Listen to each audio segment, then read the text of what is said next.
আজকে আমি আমার গ্রাউন্ডের হাল দেখার জন্য এসেছি। অনেক মানে 15 দিন আগে প্রায় এসেছিলাম, তো লাল শাকের ধনে পাতা এগুলো আপডেট দিয়েছিলাম। তো এখন জমিতে আর কিছু গাছও লাগিয়ে গিয়েছিলাম, তো এখন দেখা যাক যে গাছগুলোর কি অবস্থা। আর ধনে পাতা নেই, কিন্তু ধনে পাতাটা কিছুটা ছিল, তো ওগুলো আজকে তুলে নিয়ে যাবো কিছুটা। তো বাকি সব গাছগুলোরও গ্রোথ কতটা হয়েছে সেটাও দেখবো। তো দেখা যাক কোন কোন গাছ বেঁচে আছে। তো এইদিকে এই সারি বরাবর ফুলকপি বাঁধাকপি এইগুলো লাগিয়েছিলাম এই বরাবর, মানে এইগুলো মেনলি বাঁধাকপির গাছ, ঠিক আছে। এই বড় লাইনে আবার মাঝে শুনলাম হনুমানও এসেছিল, তো ওরাও ক্ষতি করেছে কিছু কিছু গাছে। তারপরে যে গাছগুলো বেঁচে আছে সেগুলো হচ্ছে এই আপাতত এই গাছগুলো। আমি একদমই সারা অবস্থায় লাগিয়েছিলাম গাছগুলো, এখন অনেকটা গ্রো করেছে, অনেকগুলো পাতা বেরিয়েছে। এখন দেখা যাক যতদূর দেখা যাচ্ছে। আর এইদিকে লাগিয়েছি ফুলকপি গাছটা দেখায়। তো এই যে এগুলো ফুলকপির গাছও বেশ কিছু বেরিয়েছে পাতা, তখনও একদমই ডালগুলো খুব নরম অবস্থায় ছিল, তো এখন অনেকটা গাছের সাথে লেগে গেছে যার জন্য। তো এই লাইন বরাবর পুরোটাই ফুলকপির গাছ লাগানো আছে।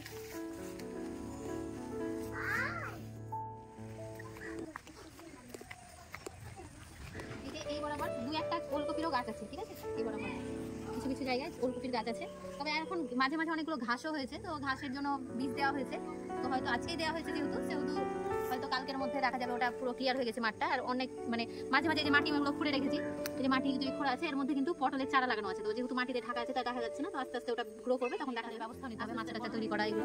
তো পটলগুলো লাগিয়ে দেওয়া হয়েছে আর ঘাসগুলো ক্লিয়ার হয়ে যাবে পুরোপুরি, যেহেতু বীজ দেওয়া আছে শুধু। আর এই বরাবর ওলকপি লাগিয়েছিলাম, কিন্তু গাছগুলো একদমই নষ্ট করে দিয়েছে, হনুমান ঢুকেছিল ভিতরে গ্রাউন্ডে। দেখো আর এই দিকটায় লঙ্কা গাছ লাগানো আছে। লঙ্কা গাছগুলো একটু ছায়ার মধ্যে লাগানো আছে, কারণ লঙ্কা গাছ যেহেতু বেশি রৌদ্র সহ্য করতে পারে না, তার জন্য লঙ্কা গাছগুলো একটু গাছে হতে শুরু করে দেবে। কিন্তু এখন প্রায় ম্যাচিওর হয়ে গেছে, এগুলো পাড়ার মতনই হয়ে গেছে। তো কিছুটা ধনে পাতা নিয়ে যাবো আজকে, অর্গ্যানিক ধনে পাতা, এর মধ্যে কোনো সার নিয়ে যাবো গ্রুপের জন্য, খাওয়ার জন্য। এগুলো কয়েকটা নিয়ে যাবো আজকে। এটাও গাছ আছে, তো বেগুনের গাছটা লঙ্কা গাছগুলো বেশি লাগানো হয়নি যদিও, আমার গ্রাউন্ডে লাগানো আছে। আর এগুলোতে বেগুনের গাছ লাগানো আছে, বরাবর বেগুনের গাছ লাগানো আছে। কিছু কিছু পাতা নষ্ট হচ্ছে, তো দেখা যাক এগুলোর ব্যবস্থা করতে হবে কিছু। এই যে পাতাগুলো নষ্ট হয়ে যাচ্ছে ভাইরাসের জন্য, তো এগুলো